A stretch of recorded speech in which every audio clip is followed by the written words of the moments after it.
Saya ingin mengingatkan diri saya dan teman-teman sekalian statement yang menarik dari Ibnu Qayyim rahimahullah. Ibnu Qayyim pernah mengatakan, saya selalu senang dan tenang. Saya selalu senang dan tenang melalui kehidupan dunia ini karena dua hal. Yang pertama adalah saya selalu senang dan tenang karena saya tahu ajal saya sudah ditentukan oleh Tuhan saya. Maka tidak akan pernah bertambah sesaat dan tidak akan berkurang sesaat. Artinya kalau saya akan meninggal 60 tahun ya 60 tahun. Mau sehat, mau sakit, ya, mau kaya, mau miskin, sudah saatnya mati akan mati. Maka saya tidak perlu repot dengan itu. Saya tinggal mengisi hidup saya dengan kebaikan-kebaikan, tinggalkan keburukan, udah sampai ajal datang. Saya selalu senang dan tenang karena ajal saya sudah ditentukan oleh Tuhan saya, tidak akan bertambah saat dan tidak akan berkurang saat. Lalu yang kedua, ini saksi bahasan kita. Dia mengatakan saya selalu senang dan tenang karena rezeki saya tidak akan diambil oleh orang lain. Teman-teman sekalian, garis bawahi satu hal. Tidak ada dalam Islam namanya rezeki kita diambil oleh orang lain. Pernah waktu saya tabligh akbar di Surabaya dan membahas masalah materi kita tadi subuh, kenalilah Tuhan maka akan bahagia. Ada seorang pengusaha muda datang kepada saya dan berkata, Ustaz, saya bersama dengan beberapa teman-teman saya coba untuk melobi masuk ke dalam satu proyek. Dan di antara teman-teman saya bukan memuji diri, tapi saya orang yang paling baik ibadahnya di antara mereka. Artinya mereka masih sholat pun ya kalau disuruh, kalau saya masih menjaga sholat. Tapi anehnya Ustaz, pada saat proyek tersebut sudah didapatkan, teman-teman saya semua dapat kecuali saya. Saya nggak dapat. Gimana cara memahami ini? Sementara saya tahu benar bagaimana ibadah mereka yang kurang kepada Allah Subhanahu Wa Taala. Lalu saya jawab, itu belum rezeki Anda. Itu aja jawabannya. Itu belum rezeki Anda. Kalau rezeki Anda pasti akan datang. Gak akan kemana-mana itu kalau sudah rezekinya. Apalagi yang berhubungan dengan rezeki mutlak tadi yang saya jelaskan. Saya pernah teman-teman sekalian beli makanan. Saya sangat senang dengan makanan itu. Di Jawa Timur, di Surabaya tempat ada madu mongso. Jadi manis, enak gitu. Saya sering beli kecil, ketan. Saya beli sekitar 50 biji kena kecil-kecil. Sering saya bawa dari Surabaya ke Jakarta. Saya sempat beli, kemudian saya sambil nunggu pesawat akan take off 1 jam lagi Surabaya ke Jakarta, saya taruh di lounge, lagi duduk sambil nunggu waktu, saya buka laptop sambil saya ngetik-ngetik ceramah. Karena asyiknya ngikutin ceramah, saya lagi edit, saya lagi perbaikin, terus dipanggil. Setelah itu 45 menit dipanggil, 5 menit kemudian dipanggil, suruh naik pesawat. Saya buru-buru matikan laptop, saya tutup lalu saya jalan. Saya lupa tuh kresek saya yang ada isinya makanan tadi. Saya ingatnya nanti setelah tiba di Bandara Jakarta. Perasaan tadi selain laptop ada yang saya pegang yang lain. Mana nih kreseknya? Oh, makanan saya ketinggalan. Tapi karena saya sudah tahu teorinya, ternyata memang madu mongso itu bukan rezeki saya. Rezekinya orang yang di situ. Pernah nggak teman-teman beli makanan kalau yang sudah punya anak kecil di rumah, beli makanan taruh di kulkas niatnya mau makan besok. Besok kita buka sudah dimakan. Ya, sering ya? Itu karena bukan rezeki Anda memang. Memang rezekinya dia. Akan sampai kepada dia. Kalau yang sifatnya mutlak pasti sampai ke dia. Bagaimanapun caranya akan sampai ke dia. Jadi kita harus pahamin berhubungan dengan rezeki masalah ini. Jadi yakinlah tidak ada rezeki diambil oleh orang lain. Tinggal bagaimana kita berusaha punya ilmu. Kalau ingin kembangkan dan dapat yang ikhtiar lebih banyak lagi. Dan syukuri. Yang kedua teman-teman kiat untuk menambah rezeki adalah infak, sedekah. Harus kita ubah nih satu kaidah kapitalis yang mengatakan menabung pangkal kaya. Maaf teman-teman yang suka nabung nih. Bukan saya larang nabung, bukan. Tapi dalam Islam bukan menabung pangkal kaya, tapi sedekah pangkal kaya. Gak bisa ketemu antara nabung dengan sedekah, gak bisa ketemu nih. Susah ketemunya. Karena sedekah disuruh keluarin, ini nabung disuruh simpan, gitu kan. Gak bakal ketemu. Dalam Islam makin sering kita keluarkan di jalan Allah, makin terbuka tuh rezekinya. Nah, ini dalilnya banyak. Di antaranya hadis Bukhari, hadis Qudsi, di mana Allah Subhanahu Wa Taala berfirman, kata Nabi SAW, Allah berfirman, Ya bna Adam, anfik alaih. Wahai anak Adam, berinfak dulu di jalanku, aku baru berinfak padamu. Sedekahin dulu, baru aku kasih kamu. Jadi ini kata kuncinya, makin sering keluarkan maka makin bagus. Makin bagus yang kita kasih, ya, makin sempurna balasan dari Allah. Coba renungi perkataan Urwah bin Zubair rahimahullah, seorang ulama tabi'in yang masyhur. Urwah bin Zubair ini ayahnya namanya Zubair bin Awam. Salah satu sahabat ya, dari 10 orang yang jamin masuk surga. Anaknya namanya Urwah, ulama besar, gitu kan, dari tabi'in. Urwah mengatakan, janganlah seseorang di antara kalian memberikan untuk Allah, keluarkan di jalan Allah sedekah, sesuatu yang dia malu kalau dia berikan kepada pemimpin satu kaum. Begini maksudnya. Saya ingin tanya teman-teman, coba renungin dan jujur jawabnya ya. Kalau seandainya Anda tiba-tiba diundang oleh, saya nggak tahu nih, di Bali ini apa? Wali kota ya? Diundang oleh wali kota. Baik, bapak ini atau ibu ini diundang ke wali kota, ditelepon khusus, datang ya ke kantor saya besok, dan tolong beliin saya buah. Pesan beli buah. Kira-kira teman-teman sekalian, pada saat wali kota pesan buah dari Anda ini, beli buahnya di mana? Di pasar kaki 5 kan? Emperan jalan? Masuk supermarket. Cari buah yang biasa-biasa saja atau buah yang paling bagus? Kalau ada sedikit rusak, kulitnya tercoret, atau mungkin terkelupas, dimasukin nggak? Setelah kita beli buah-buah yang paling bagus, yang paling mahal, ditaruh di kresek atau cari alat tempat yang lain. Cari keranjang, pakai plastik, pakai kartu nama, luar biasa. Kenapa? Karena wali kota yang pesan. Coba teman-teman sekalian, kalau ibu Anda yang pesan, bapak yang pesan, nah beliin ayah, beliin ibu jeruk ya, buah. Beli di mana kira-kira? Di kaki 5. Kemudian penjualnya bilang, ini ada rusak sedikit, gak apa-apa, masukin aja. Pakai kresek tua ini bekas ikan, udah gak apa-apa. Ini yang Urwah rahimahullah berkata, janganlah seseorang di antara kalian ya memberikan untuk Allah di jalan Allah. Orang tua kita tuh kalau bakti luar biasa pahalanya kan gitu. Yang kalian malu kalau kalian berikan kepada pemimpin satu kaum. Mestinya ibu ayah kita tuh dibuatin kayak tadi tuh, malah lebih hebat daripada itu. Pilihin buah yang paling bagus, keramas, dikemas yang paling bagus dan seterusnya. Mestinya begitu. Tapi seperti itulah manusia, karena tidak paham teman-teman sekalian. Sesuatu yang dikeluarkan di jalan Allah akan mendatangkan respon rezeki yang banyak. Ini satu hal yang harus digarisbawahi, dan akan saya bacakan banyak sekali dalil berhubungan dengan masalah itu, di mana Allah Subhanahu wa taala menyuruh kita keluarkan. Ingat, makin baik kita berikan, makin baik juga respon dari Allah Subhanahu wa taala. Coba teman-teman muhasabah nih. Kalau celengan masjid lagi lewat dan Anda punya 1000 baru 1000 tua, yang mana ditaruh? Kenapa 1000 tua yang ditaruh? Karena belum tahu nih, kalau saya berikan di jalan Allah, ini akan datang responnya. 1000 baru yang kita beli air mineral di luar sana, ini pemahaman yang salah. Ini yang kita mau lurusin malam ini. Mestinya teman-teman sekalian cari uang yang baru dikasih ke jalan Allah, yang tua dipakai belanja. Mestinya begitu.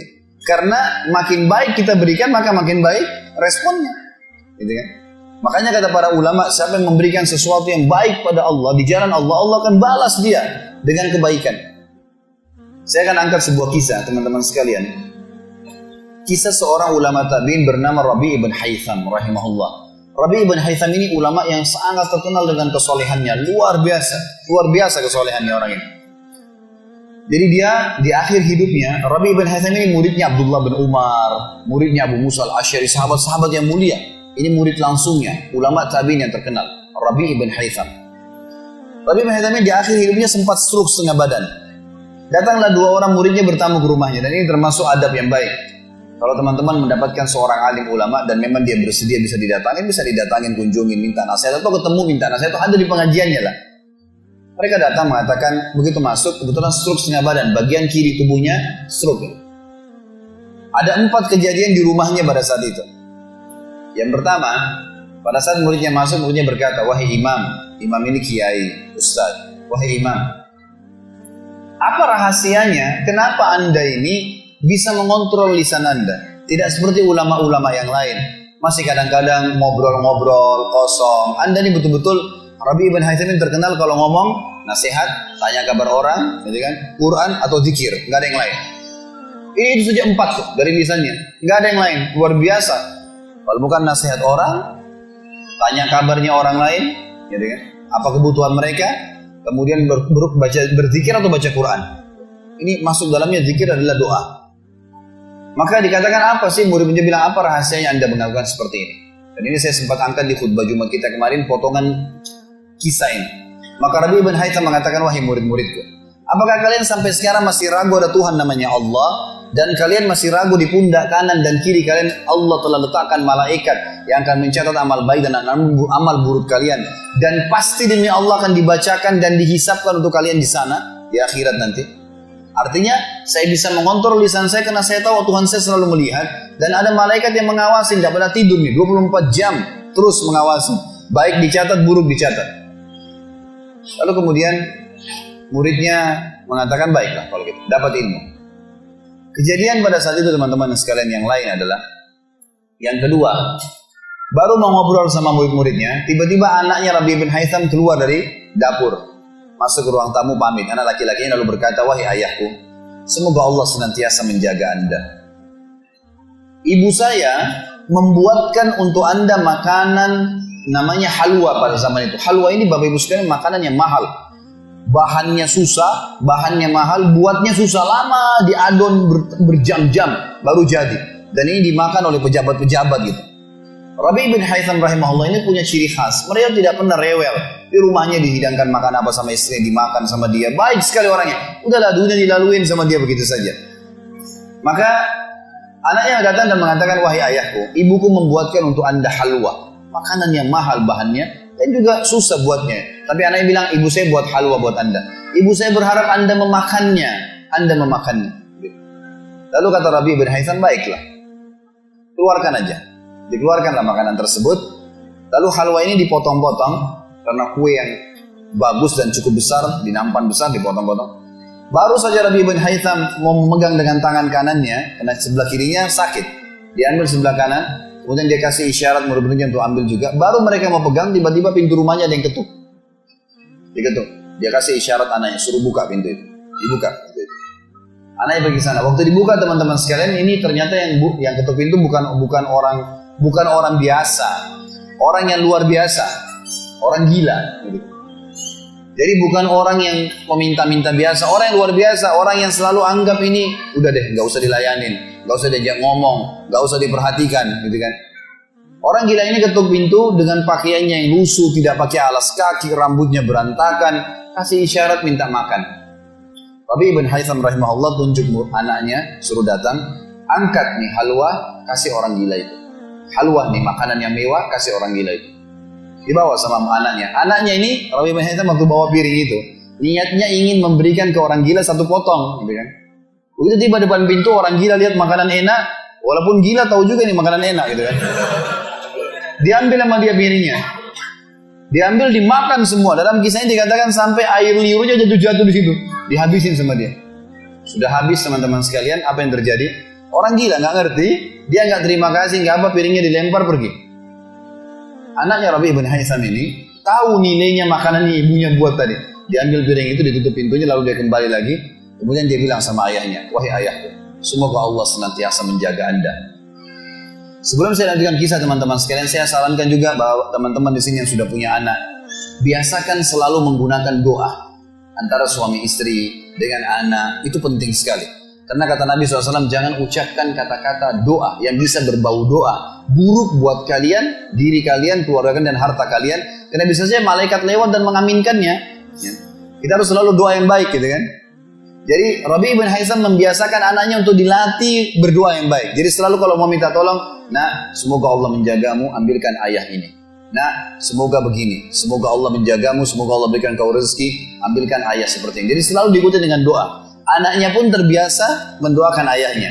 Dalam kondisi anaknya jengkel karena perilaku si orang gila tadi, dia kembali dan masih sempat mengatakan, ayah semoga Allah menjaga Anda. Tadi itu ayah yang minta-minta orang gila. Dia tidak mengerti nilainya makanan yang kita kasih. Kalau tadi Anda suruh saya ke dapur, ngambil apa saja, roti lah, apalah, dia makan juga. Kenapa harus halwa yang ibu saya setengah mati buat, biayanya mahal, buatnya lama. Jadi anaknya butuh jawaban nih. Perhatikan apa jawabannya orang yang beriman kepada Allah dan tahu benar Kata kunci bertambahnya rezeki justru dengan sedekah itu. Kata dia apa? Ya waladi, illam yadri, fallahu yadri. Baru dia baca ayat, lan tanalu birra hatta tunfiqu mimma tuhibbun. Wahai anakku, kalau orang gila itu tidak tahu nilainya makanan yang kita kasih, nggak penting buat saya. Karena Allah tahu nilainya. Bukan dianya, tapi Allah tahu nilainya. Dan ingatlah firman Allah, kalian tidak akan mendapatkan, gitu kan? Kalian tidak akan mendapatkan balasan sempurna daripada sedekah kalian sampai kalian menginfakkan apa yang paling kalian cintai. Saya suka halwa itu, tapi disuruh kasih. Teman-teman sekalian, pelajaran luar biasa dari kisah ini. Pernah nggak kita berpikir berikan makan orang gila? Kadang-kadang subhanallah kita lihat orang gila ambil di sampah, kita biarin, nggak mau dilihat. Kalau kita nggak kasih makanan dia, siapa yang akan kasih makan? Dan Allah tetap menilai kita dan sesuai dengan niatnya. Innamal a'malu binniyat. Termasuk saya pernah jelaskan ke jamaah saya di pengajian. Kalau ada orang datang ke masjid kita ini sekarang bawa proposal, teman-teman sekalian. Nih, proposal saya mau bangun masjid. Butuh bantuan 1 miliar. Kita nyumbang semua. Berkumpul 1 miliar. Sebulan kemudian kita tahu orang itu dusta. Rugi kah kita? Tidak rugi sama sekali. Kita akan dapatkan pahala bangun masjid walaupun masjidnya belum dibangun. Karena innamal a'malu binniyat, gitu kan? Allah akan kasih begitu. Siapa yang niat mengerjakan satu perbuatan, niat dalam hatinya, belum dikerjakan dapat 1 pahala. Dikerjakan diberikan pahala 10 kali lipat sampai 700 kali lipat kata Nabi SAW. Jadi jelas sekali, gitu kan? Bagaimana Rabi ibn Haytham mengajarkan kepada kita bersedekah, teman-teman, sampai pada orang gila pun dikasih. Karena Allah akan menilai kebaikan itu. Bagaimana bisa kita tidak lakukan? Maka selesai kisah yang kedua. Kisah yang ketiga adalah muridnya mengatakan, wahai imam, apa nasihat Anda? Apa nasihat Anda untuk kami dalam masalah ibadah? Tentu yang jadi saksi bahasan tadi orang gila dikasih makan itu ya. Maka dia mengatakan waktu ditanya oleh muridnya apa nasihatnya dalam ibadah? Ibadah kami apa nasihatnya? Sholat, puasa, apa nasihat Anda? Maka beliau mengatakan, alaikum bil asrar. Rahasiakan amal soleh kalian. Jangan ceritakan sama siapapun. Kerjakan tapi jangan ceritakan. Udah. Allah sudah utuskan ada malaikat yang catat semua kebaikan. Tidak dibayar, tidak pernah tidur. Lengkap semua data-datanya hari kiamat. Semua dicatat. Rahasiakan amal soleh kalian. Jangan ceritakan sama siapapun. Jangan buka sama siapapun. Baik. Lalu kejadian terakhir di rumahnya adalah teman-teman sekalian. Waktu itu terdengar azan duhur. Stroke setengah badan. Lalu Rabi ibn Haytham ini saya sekalian berikan motivasi kepada teman-teman yang masih malas sholat di masjid. Rumah Allah harus didatangi teman-teman sekalian. Fadilahnya sangat besar. Kata Nabi SAW, setiap orang ke masjid, setiap langkahnya mengangkat derajatnya 1 langkah, yang 1 langkah mengampuni dosanya. Setiap ke masjid, dapat 1 istana di surga, dan pulang dari masjid 1 istana lagi. Hadis sahih semua menjelaskan masalah ini.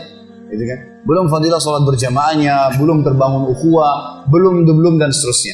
Belum lagi hadis Nabi SAW, siapa yang tidak kehilangan takbiratul ihram pertama imam selama 40 hari, dia akan selamat dari akan diselamatkan dari sifat kemunafikan. Banyak fadilahnya. Rabi bin Haytham rahimahullah stroke setengah badan teman-teman sekalian. Lalu dia dengar azan dulu, dia kasih isyarat anaknya sudah tahu, suruh datang. Anaknya lalu menopang tubuhnya dia yang sebelah kanan. Minta diantar ke masjid. Stroke setengah badan dan sudah sangat tua. Lalu muridnya bilang, saya lalu kemudian membantu menopang tubuhnya yang stroke. Dan demi Allah untuk kami membawanya ke masjid, kakinya yang stroke terseret di tanah. Lalu saya bisikin di tengah jalan, imam, hai kiai, hai guru, Anda kan punya rukhsah, punya keringanan, sholat aja di rumah. Stroke, tua, susah, gitu kan. Lebih baik sholat di rumah. Apa kata dia? Orang beriman tidak mengenal stroke kah, sakit keras kah, ibadah kepada Allah nggak terganggu nih. Kata dia, wahai muridku, aku mendengarkan dengan kupingku ini azan. Hayya 'alas shalah, hayya 'alal falah. Ayo salat, ayo mendapatkan kemenangan dari Allah hanya melalui lisan muadzin saja. Karena semua muadzin sama mengucapkan, mau orang Afrika, mau orang Arab, mau orang Melayu, azannya sama. Hayya 'alas shalah, hayya 'alal falah. Allah memanggil saya mengatakan, ayo salat, pencipta langit dan bumi. Ayo mendapatkan kemenangan, lalu saya salat di rumah saya. Demi Allah saya akan datangi masjid walaupun saya merangkak. Luar biasa nih, ya, keimanan membuat seseorang stroke pun bisa beribadah kepada Allah. Tapi dari kisah kita, ya, dari 4 kejadian di rumah Rabi ibn Haytham adalah bagaimana dia bersedekah kepada orang fakir miskin tadi. Ada riwayat Bukhari yang lain teman-teman sekalian berbunyi, kata Nabi SAW dulu di zaman Bani Israel ada 2 orang. Di zaman Bani Israel ada 2 orang.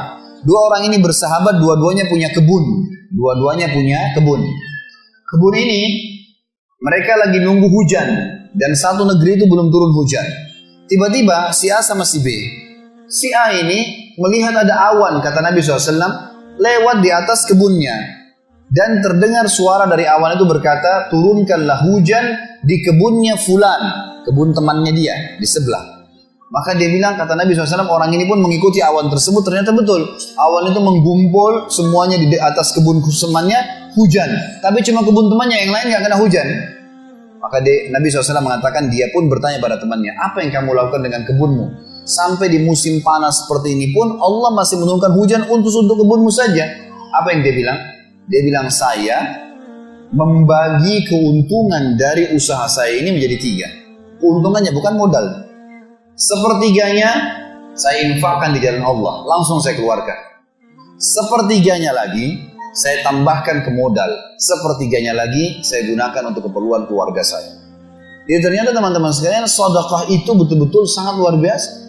Membuka pintu rezeki, jadi makin dikeluarkan, makin royal, makin datang. Saya sarankan teman-teman kalau bisa ikutin ceramah saya di YouTube, ada tentang Abdurrahman bin Auf, sahabat Nabi, serial sahabat. Kita sudah membahas 9 sahabat, Abu Bakar, Umar, Uthman, Ali, Talha, Zubair, kemudian Abdurrahman bin Auf, Talha bin Ubaidillah, terakhir itu Sa'id bin Zaid. Dan insya Allah hari Sabtu depan ini akan ada tablik akbar sahabat yang ke-10, Abu Ubaidah bin Jarrah. Abdurrahman bin Auf salah satu sifat ciri khasnya, semua sahabat suka bersedekah, tapi Abdurrahman ini luar biasa dalam sedekah, luar biasa. Beliau pernah kedatangan keuntungan 1 peti emas di satu malam, gak bisa tidur, gelisah. Istrinya tanya, kenapa Abdurrahman? Dia bilang, saya gak bisa tidur, belum pernah ada keuntungan sebesar ini. Kata istrinya, lalu apa keinginannya? Dia bilang, saya ingin keluarkan jalan Allah, saya gak mau simpan di rumah saya malam ini. Gak mau nabung, kalau kita subhanallah baru untung 1 juta sudah antri sejam di bank, gitu kan. Ini gak mau nabung, keluarin malam ini, sedekahin semua untuk fakir miskin. Istrinya juga salihah, gak seperti sebagian muslimah. Maaf, saya gak singgung muslimah di belakang sana. Tapi ada orang begitu, suaminya dapat untung, sebelum disedekahin, sebelum kasih orang tuanya, sebentar dulu, jatah saya mana? Ini enggak, istrinya mengatakan sedekahin, ayo kita sama-sama. Dibungkuslah emas-emas itu, koin-koin emas, dirham emas itu, kemudian dibagiin, habis. Subhanallah, karena ikhlasnya mensedekahkan semua keuntungan malam itu, besok dalam riwayat saya dikatakan datang 2 peti keuntungan dengan produk yang sama. 2 peti emas dikeluarin sama Abdurrahman, 2 peti emas. Di hari ketiga datang 3 peti keuntungan. Dikeluarkan hari keempat datang 4 peti. Begitu terus sampai Abdurrahman memiliki sebuah gudang penuh dengan emas. Waktu Abdurrahman radhiyallahu anhu meninggal dunia, waktu mau dibagi warisannya, itu emas-emasnya saking sudah ditumpuk-tumpuk sampai melengket satu sama yang lain. Waktu mau dipisahin dibagi, itu harus pakai kampak. Dan yang mengkampak itu tangannya sampai memar, luka. Saking banyaknya. Selalu sedekah. Setiap hari beli 33 budak dibebasin. Setiap hari beli budak bebasin. Setiap hari datangkan 30 kafilah, ya 30 ekor unta untuk diparkir, ditaruh di tengah-tengah jalan Madinah. Lalu pegawainya berteriak, Abdurrahman membagi-bagi buat kalian, silakan, semua ambil kebutuhannya. Luar biasa gitu. Kita subhanallah kadang-kadang bersedekah, kalau orang datang itu pun masih perhitungan. Ini enggak sengaja cari orang yang butuh lalu dikasih. Maka lihat bagaimana mereka memahami tentang masalah sedekah ini teman-teman sekalian. Dalam hadis yang dikatakan sedekah tutfi'u ghadabur rahman. Sedekah itu bisa meredam murkanya Allah. Keluarin, jangan ragu dengan masalah sedekah itu. Karena itu kata kunci datangnya rezeki. Mari kita dengarkan ayatnya. Yang pertama adalah surah Al-Baqarah, surah nomor 2 ayat 254. Allah Subhanahu wa taala berfirman, Al-Baqarah 254, A'udzu billahi minasyaitonir rajim. Ya ayyuhalladzina amanu, hai orang-orang yang telah beriman pada Allah, anfiqu, keluarkan mimma razaqnakum, dari apa yang telah kami berikan untuk kalian rezeki, min qabli an ya'ti yaumun la bay'un fihi wala khullatun wala syafa'ah wal kafirun humudz zalimun. Sebelum datang hari nanti kalian menyesal, gak ada lagi hari transaksi, gak ada lagi kasih sayang, tidak ada lagi pertolongan hari kiamat. Teman-teman sekalian, maaf kalau Anda punya rezeki banyak di rekening, Masya Allah, bagus. Tapi usahakan selalu ada sedekahnya. Karena kalau kita biarkan numpuk, kita cuma bangga di angka tulisan, di print bukunya, oh iya banyaknya 2 miliar, 10 miliar. Kita cuma bangga dengan angka. Apa yang mau dibanggain? Pada saat antum meninggal, kalau antum tidak sedekahkan teman-teman sekalian, tidak punya masjid yang dibangun, gak punya kegiatan amal jariah, gak pernah punya sesuatu buat dia infakkan sebenarnya, gitu kan? Maka pastikan orang seperti ini akan menyesal pada saat meninggal. Coba ya saya sedekahin dulu.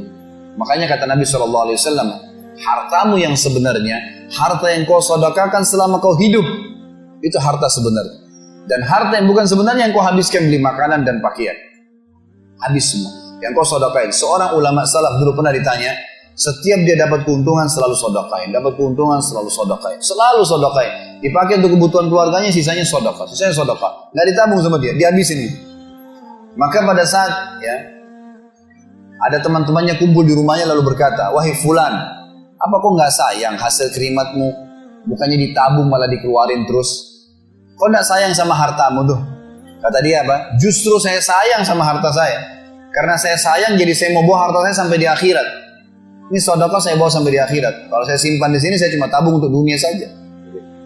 Jadi lihat bagaimana mereka memahami tentang masalah sedekah itu. Kemudian dikatakan, dan orang-orang kafir, mereka lah orang-orang yang zalim. Mereka tidak mau sedekah, maka mereka zalim sebenarnya. Kemudian surah Ibrahim, surah nomor 14 ayat 31 sampai 34. Allah Subhanahu wa taala berfirman, A'udzubillahi minasyaitonirrajim. Qul li'ibadiyalladzina amanu. Katakanlah hai Muhammad kepada hamba-hamba saya yang telah mengaku beriman. Yuqimus shalah. Mereka mendirikan salat, jaga salat 5 waktu mereka, salat-salat sunnah mereka. Wa yunfiku, dan mereka bersedekah, menginfakkan mimma razaqnahum, dari apa yang kami jadikan sebagai rezeki buat mereka. Sirran wa alaniyah, baik sembunyi-sembunyi ataupun terang-terangan. Karena kadang-kadang kalau ada orang minta di pinggir jalan, kita nggak mungkin sembunyikan. Tinggal mengontrol supaya tidak riak saja. Min qabli an yatiya yaumun la bay'un fihi wala khilal. Sebelum datang hari tidak lagi transaksi, enggak bisa lagi kita keluarkan uang kita. Di akhirat enggak laku lagi rupiah, enggak laku lagi dolar, enggak laku lagi pound sterling, enggak ada lagi semua itu. Yang laku adalah yang sudah disedekahkan selama di dunia. Sebelum datang hari yang tidak ada transaksi dan tidak ada lagi persahabatan. Allahul ladzi khalaqas samawati wal ard. Yang menyuruh kalian sholat tadi dan menginfakkan apa yang kalian telah diberikan adalah Allah yang telah menciptakan seluruh langit dan bumi. Wa anzala minas sama'i ma'a, dan telah menurunkan dari langit air. Fa akhraja bihi minas samarati rizqan lakum. Lalu dengan air hujan itu dia tumbuhkan buah-buahan sehingga kalian bisa menjadikannya sebagai rezeki kalian, menutupi kebutuhan kalian. Wa sakhkhara lakumul fulka litajriya fil bahri bi amri. Yang menyuruh kalian sholat dan berinfak itu adalah Tuhan Allah yang telah menundukkan lautan sehingga bahtera-bahtera kalian bisa meraung di atasnya. Wa sakhkhara lakumul anhar, juga yang telah menundukkan sungai-sungai buat kalian. Bisa dilewatin atasnya, bisa diambil ikan-ikan dan seterusnya yang ada di dalam lautan dan sungai itu. Wa sakhkhara lakumus syamsa wal qamara da'ibain, dan juga yang menyuruh kalian sholat dan menginfakkan harta kalian adalah yang telah membuat, yang menundukkan matahari dan bulan yang rutin terus menerus setiap pagi dan malam silih berganti untuk memenuhi kebutuhan kalian. Wa sakhkhara lakumul laila wan nahar, dan menundukkan juga buat kalian malam untuk istirahat dan siang untuk bekerja. Wa atakum min kulli ma sa'altumu, dan juga dia akan memberikan semua apa yang kalian minta kepadanya. Wa in ta'uddu ni'matallahi la tuhsuha. Kalau kalian ingin menghitung-hitung nikmat Allah, maka kalian tidak akan mampu. Innal insana la zalumun kafar. Sesungguhnya manusia itu zalim, kafar, kufur, gitu kan? Dikatakan dalam sebuah hadis, kata Nabi SAW, manusia itu kufur. Kalau dia dikasih, ya, kalau Allah tahan rezekinya, maka dia terus menerus berdoa, terus menerus mengeluh, dan pada saat Allah kasih dia pelit untuk tidak keluarkan. Bagaimana bisa dia menganggap punya? Siapa di antara Anda yang menganggap apa yang dia miliki sekarang punya dia? Mungkin kita semua mengatakan, oh ini rumah saya, ini mobil saya, ini punya saya, ini baju saya. Itu perkataan kita cuma simbolik di dunia. Buktinya pada saat kita meninggal, dibungkus dengan kain kafan. Semewah apapun mobil tidak bakal ikut ke liang lahat. Rumah tidak masuk liang lahat. Gak ada ceritanya, kita masuk semua jadi warisan. Itu buktinya, lahir tanpa pakaian, masuk kuburan juga dengan satu lembar pakaian. Gitu. Berarti bukan milik kita. Maka kesempatan kita memperbanyak amal sedekah kita, sehingga memang mendapatkan pahala yang besar. Dan sekali lagi bahasan kita, sedekah mendatangkan rezeki yang banyak. بالله من الشيطان الرجيم بسم الله الرحمن الرحيم